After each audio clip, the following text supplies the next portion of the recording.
Hi friends, welcome to YOLO channel. And today's section I am going to give you a lecture on ACR triggering methods or turn on methods. The ACR or thyristor is one kind of semiconductor device and it is specially designed to utilize in high power switching applications. The operating of this device can be done in a switching mode only and act as a switch.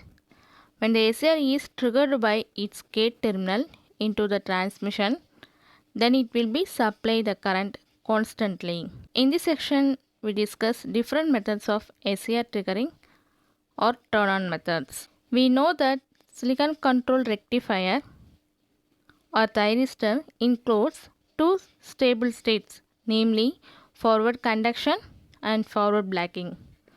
ACR triggering can be defined as when the ACR is switching in forward blocking state to forward conduction state, which means off state to on state. Then it is termed as ACR turn on methods or ACR triggering. ACR triggering mainly depends on different variables such as temperature, voltage supply and gate current.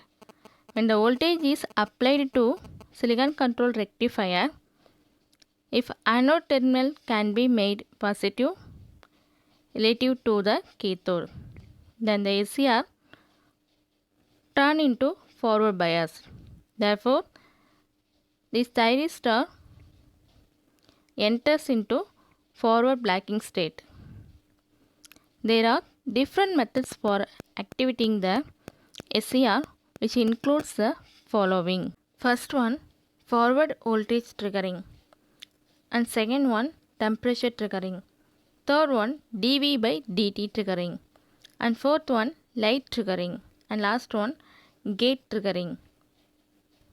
In forward voltage triggering, when VAK, that is anode to cathode voltage, is increased with gate circuit open, the reverse biased junction J2 will have avalanche breakdown at a voltage called forward breaker voltage. The thyristor changes from off state to on state, characterized by a low voltage across it with large forward current. Forward voltage drop during on state is of the order of 1 to 1.5 volt. In practical, this method cannot be used. It requires extremely large anode voltage to the cathode. Once the voltage is high than the breaker voltage, then it offers extremely high currents. This may cause harm to the thyristor. So in most of the situation, this kind of triggering methods cannot be used. And second one, thermal triggering. This type of triggering during forward blocking mode, most of the applied voltage appears across reverse biased junction J2. This voltage across junction J2 associated with increase in temperature, leakage current through junction J2 further increases. This cumulative process may turn on the thyristor at some high temperature. High temperature triggering may cause thermal runaway and it is generally avoided. So next, dV by dt triggering. In this type of triggering, J1 and J3 are forward bias and junction J2 becomes reverse biased. J2 behaves like capacitor due to charge existing across the junction. IC equal to Cj dVA divided by dt.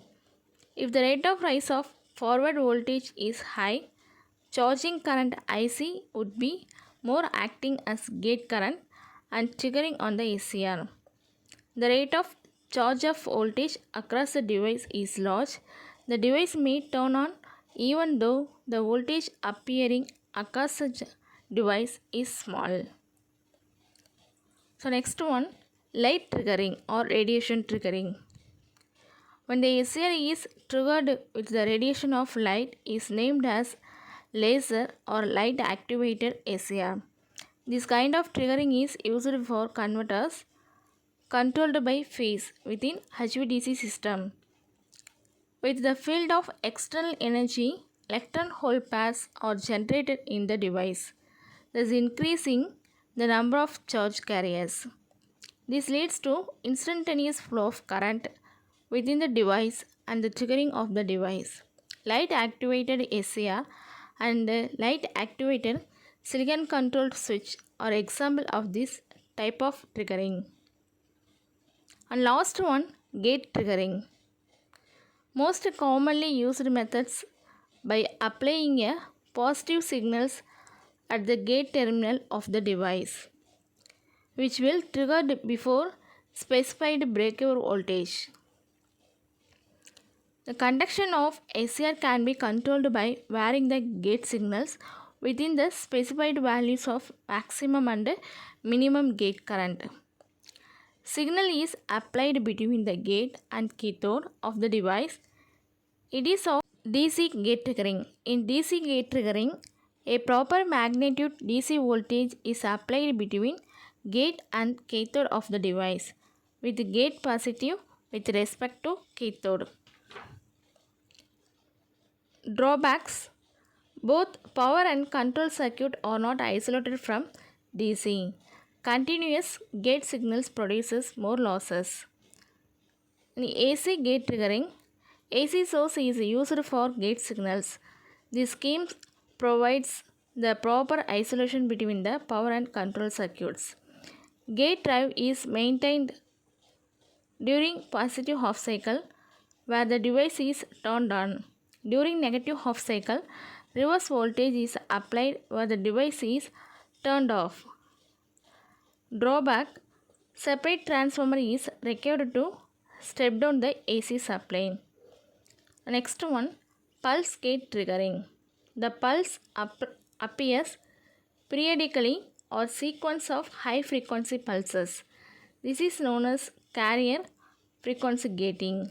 Advantage: no need to applying continuous signals and hence the gate losses are very much reduced. Electrical isolation is provided between main device supply and its gating signals. So next one, dynamic turn-on switching characteristics. The transistor from conduction state to non-conduction state does not take place instantaneously and it occupies a finite period of time.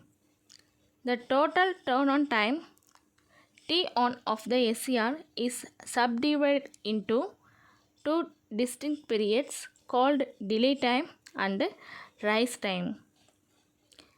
Delay time TD, the time between the instant at which the gate current reaches 90% of the final value and anode current reaches 10% of its final value.